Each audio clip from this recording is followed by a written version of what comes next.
Hello everybody, so today I will talk about calculus. The topic today is about integration. So now I will show you how to answer. We have the formula in here. That is about the integration of s to the power of n dx. We have s to the power of n plus 1 over n plus 1, and I will put about c.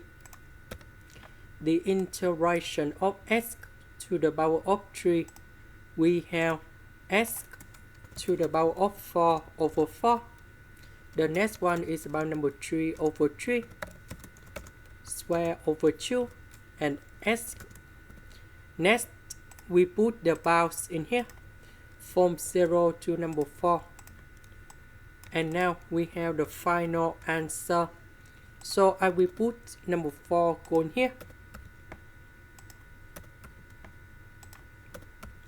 And number 0 going here.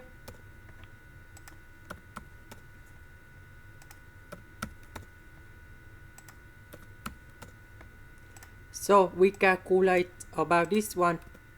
And we got 64. This is the end. Thank you for watching.